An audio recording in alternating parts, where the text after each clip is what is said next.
take a drink with your friends, and somebody says, yeah, we should go skydiving tomorrow. And you go, yeah, we'll go skydiving tomorrow, yeah, yeah, and you go, yeah, and everybody goes, yeah. So then that night you're laying in your bed and you just keep, and you're terrified. You keep imagining over and over again jumping out of an airplane, and you can't figure out why you would do that. You wake up the next day and you go, down, and you said where you were going to meet, and everybody's there. So you get in the van and you're like, oh my God, oh my God. And your stomach is terrible, you can't eat and everything, but you don't want to be the only punk who doesn't jump out of this airplane. So you fly and you go up, you go up, you go up, you go up to 14,000 feet, and somebody opens the door, and in that moment you realize you've never been in a freaking airplane with the door open, and you're looking out down to death. And they say, on 3, and they say, 1, 2, and he pushes you on 2 because people grab on 3, and you go, and you fall out of the airplane, and in 1 second, you realize that it's the most blissful experience of your life. You're flying. There's zero fear. You realize at the point of maximum danger is the point of minimum fear. It's bliss. Why were you scared in your bed the night before? What do you need that fear for? Everything up to the stepping out, there's actually no reason to be scared. It only just ruins your day. The best things in life on the other side of terror, on the other side of your maximum fear, are all of the best things in life.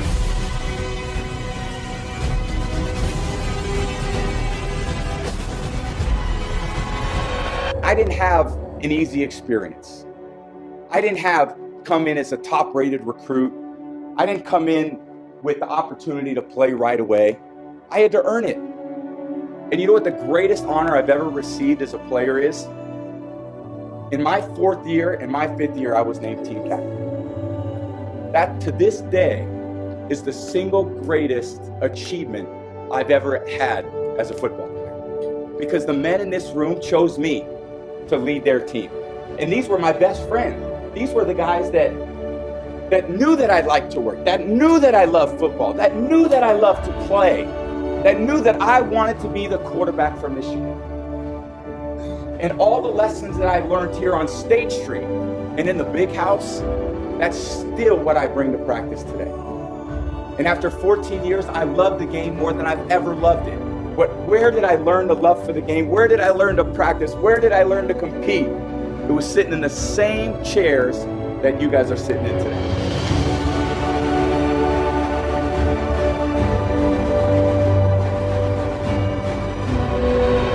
There was a young man who, he wanted to make a lot of money, and so he went to this guru, right? He told the guru, I want to be on the same level you are. And so the guru said, if you want to be on the same level I'm on, I'll meet you tomorrow at the beach at 4 a.m. He liked the beach. I said, I want to make money. I don't want to swim. Guru said, if you want to make money, I'll meet you tomorrow, 4 a.m. So the young man got there at 4 a.m. He all ready to rock and roll, got on the suit. The old man grabs his hand and said, how bad do you want to be successful? He said, real bad. He said, walk on out in the water. When he walks out to the water, it goes waist deep. So he like, this guy crazy. I want to make money. He got me out here swimming. So the old man said, I thought you said you wanted to be successful. He said, I do. He came, dropped his head in, held him down, hold him down. Just before my man was about to pass out, he raised him up. He said, I got a question for you. He said, when you were underwater, what did you want to do? I said, I wanted to breathe. He told the guy, he said, when you want to succeed as bad as you want to breathe, then you'll be successful. And I'm here to tell you, number one, that most of you say you want to be successful, but you don't want it bad. You just kind of want it. You don't want it badder than you want to party. You don't want it as much as you want to be cool. Only those who risk going too far can possibly find out how far one can go. Are you hearing me? You don't count the cost on this one.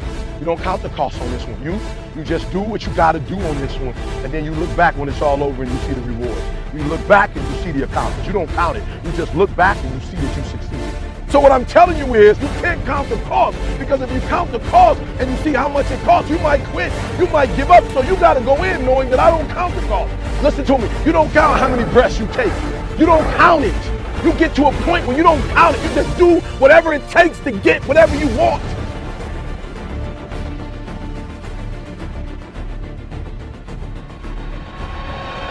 this lion.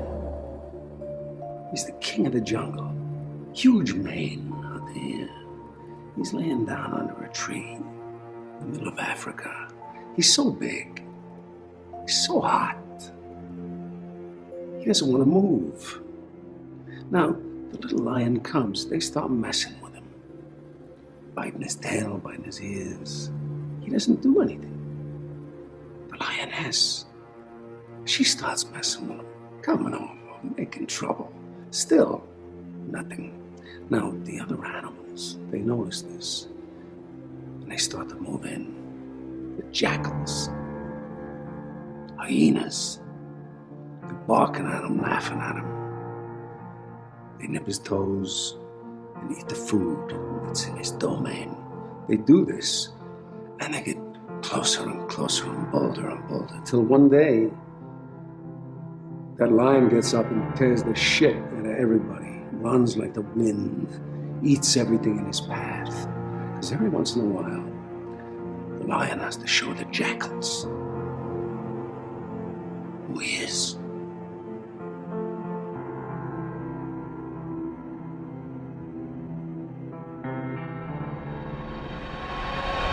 Everything you people have told me, I didn't have the technology, I didn't have the right contacts, I didn't have the time, I didn't have money. Everything you've told me, I didn't have enough Supreme Court justices. Those are resources. And so you're telling me I failed because I didn't have the resources. And I'm here to tell you what you already know. Resources are never the problem. It's a lack of resourcefulness is why you failed. Because the ultimate resources are emotional states. Creativity, decisiveness, passion, honesty, sincerity, love. These are the ultimate human resources. And when you engage these resources, you can get any other resource on earth. Resourcefulness is the ultimate resource. And if you don't have what you want, stop telling yourself the story because you don't have the money, you don't have the time. That's bullshit. It's because you haven't committed yourself where you would burn your boats. If you want to take the fucking island, burn your fucking boats. And you will take the island because people, when they're going to either die or succeed, tend to succeed.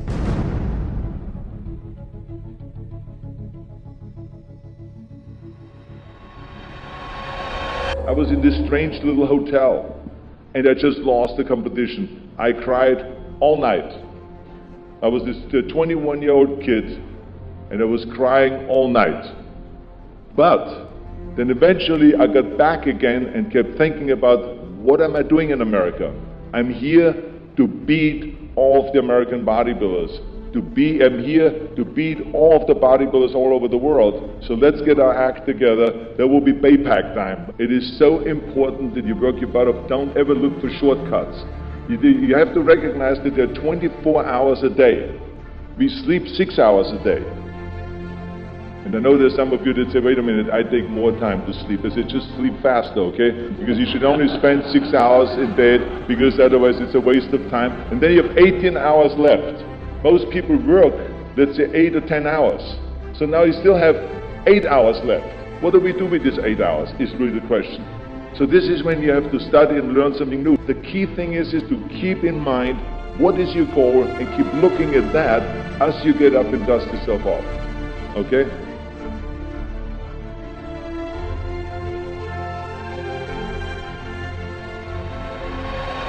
He sleeps on the floor. Him and 2 other dreamers up there. Look at him. It was hard, ladies and gentlemen, coming to speak to people. And I was facing financial difficulties in my own life. I was behind on my bills and my dreams, and I'm saying to them, you can live your dream. It was hard, ladies and gentlemen. It was very difficult to pick myself up each day believing that I could do it. There were times that I doubted myself. I said, God, why is this happening to me?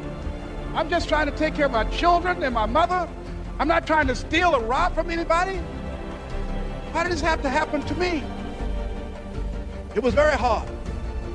And here's what I want to say to you.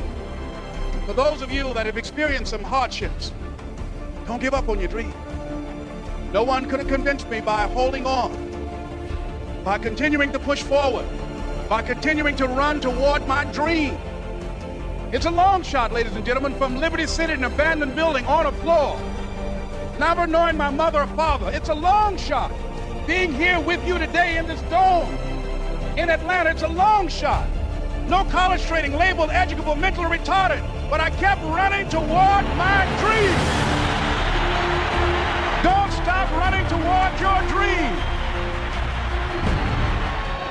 I've had my shares of ups and downs. I've had many struggles. I've had blood clots in both my lungs at the same time. And I lived through tragedies and controversies, and people looked down on me, put me down because I didn't look like them. I look stronger. I've had people look past me because of the color of my skin. I've had people overlook me because I was a woman. I had critics say I will never win another Grand Slam when I was only at number 7, and now here I stand today with 21 Grand Slam titles, and I'm still going. And I cannot help but think of my favorite poet, Maya Angelou, and she has this poem called "And Still I Rise." So here it goes. You may write me down in history with your bitter, twisted lies.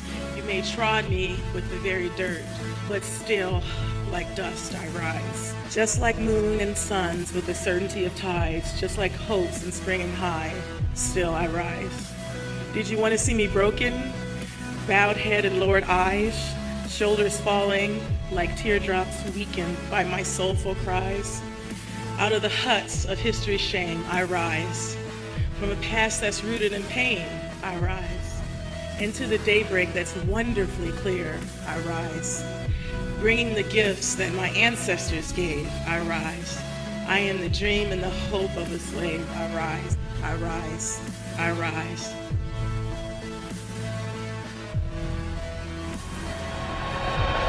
"35 years of lifting weights, and open heart surgery, dying 3 times on the operating table, CT.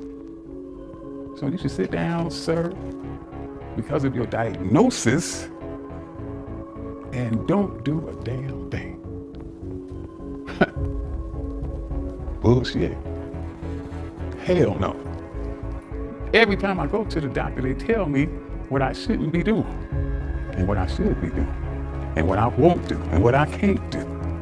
And I politely go out the door and do whatever the fuck I want to do. And I'm gonna do that until they throw dirt on top of me. This is my life, and I choose to live it the way I want to live it. It's impossible. I've heard that so many times. It's just impossible. Can't be done. It is impossible until some crazy son of a bitch has the audacity to believe that no matter what the expert or the doctor says, I can still do that shit. Will is the key. Willpower. Anytime that you give your best effort, that you give everything that you possibly can give, there is satisfaction in knowing that I did my absolute best. I did all I could do. There's victory in that. Remember what you are. Remember what you are. Remember who the fuck you are.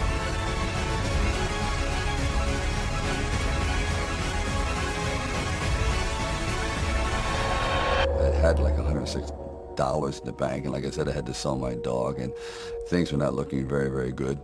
My $40 car had just blown up, so I was taking a bus to work. I had no film history, no real film knowledge. I was just working from, I guess, instinct, and I knew this was like the moment of truth.